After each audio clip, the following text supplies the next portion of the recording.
What in the world happened here? Now make sure you guys smash the crap out of that Invader of Darkness button so you don't miss out on more Oz content. So one thing I've been seeing a lot of discussion of has been how can we stop Radiant Typhoon? You know, what tools do we need to appropriately use? And Invader of Darkness has been thrown out a lot by the community.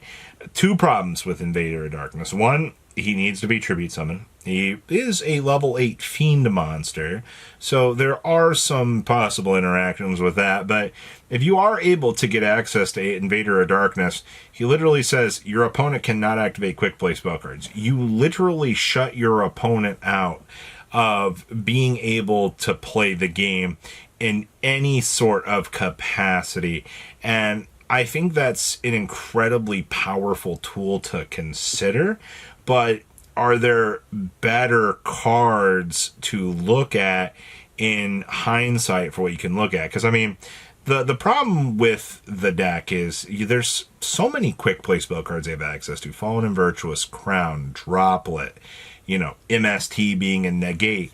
It's almost like Radiant Typhoon has evolved to the point that the deck is a very, very scary challenger within the meta, and I'm honestly kind of looking forward to seeing, you know, how players are going to step up to try to counter what we've been working with in the meta. Obviously, you know, there are other tools to try to slow it down. Denko Seka being another one of those case in points. I mean, he did make a pretty strong showing out of the weekend. I mean, a level 4 normal summon is going to be way better than, you know, 2 tributes, but if your deck can facilitate the tributes, then you may as well consider the Invader to do the job. I don't know, man. It seems good. The Curse Seal of the Forbidden Spell. How ironic it has become that a card that Runic used to stop their spells and traps from getting disrupted is now a tool that is being used against a deck very similar to Runic by shutting out the Mystical Space Typhoon.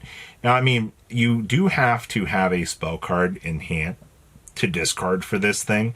I think it's one of the, well, obviously in the mirror match, you know, you can just be like, oh, hey, you know, I drew the Curse Seal for Ben Spell. I've also got the MST. There's also, you know, other actual cards to use this on.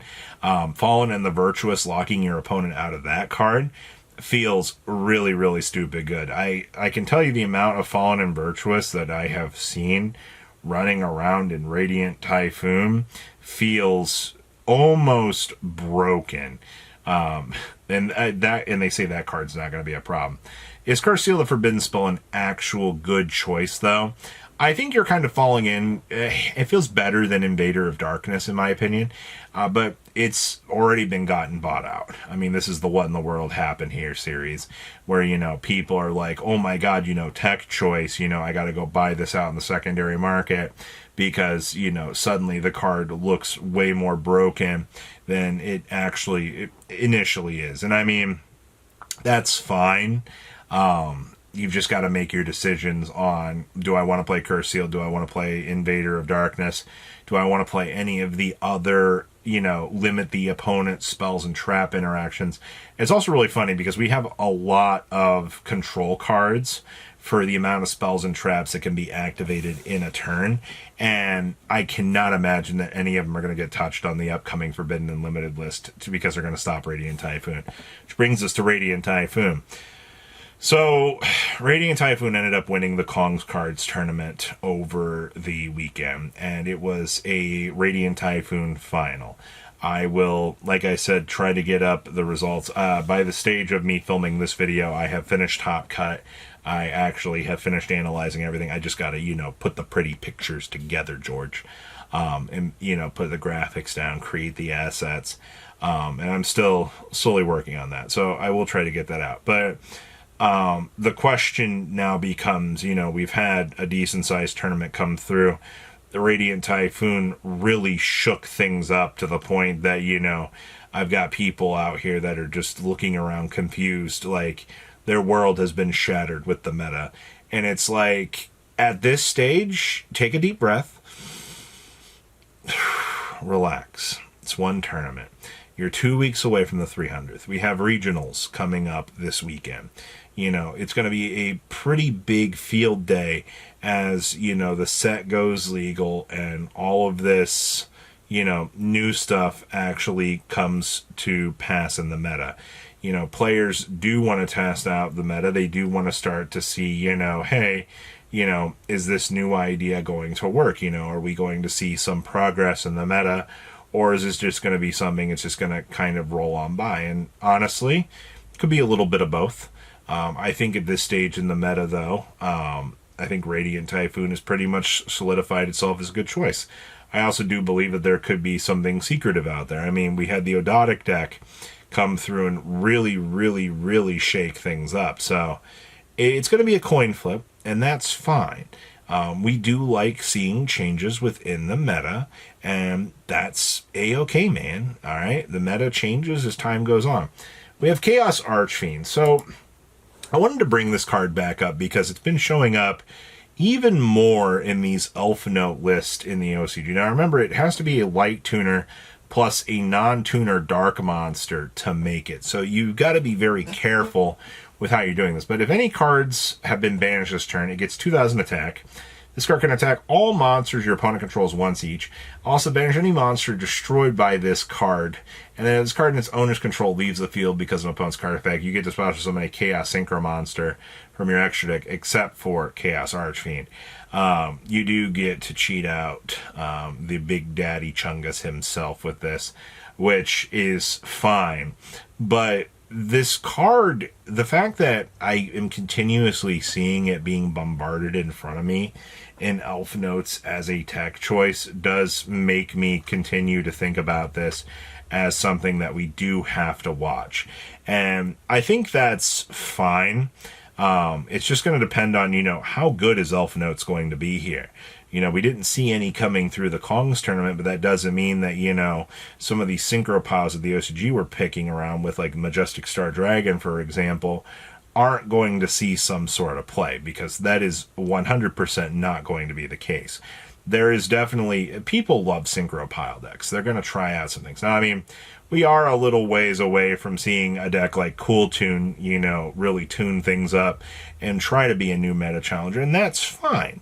You know, we're in the early stages of Burst Protocol meta. You know, we finally get to see these differences in play lines actually coming to fruition.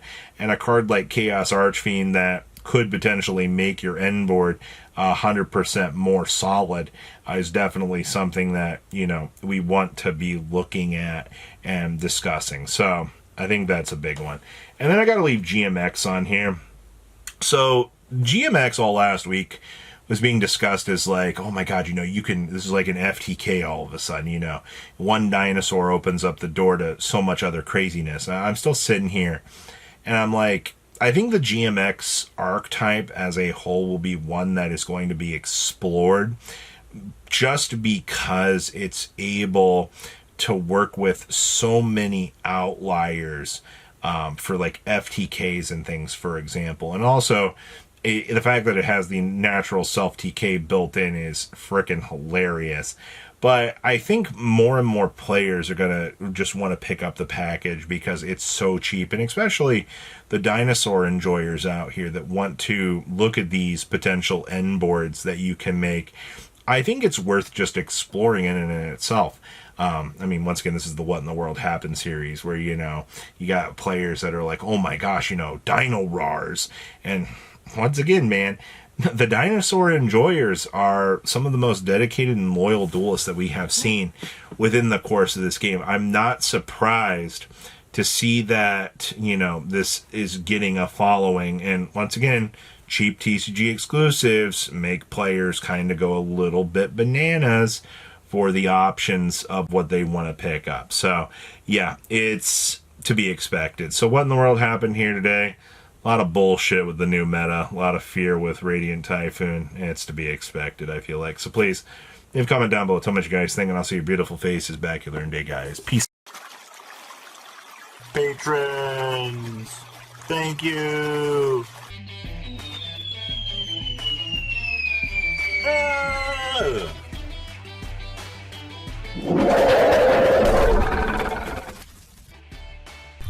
Thank you so much for watching. Check out these other videos.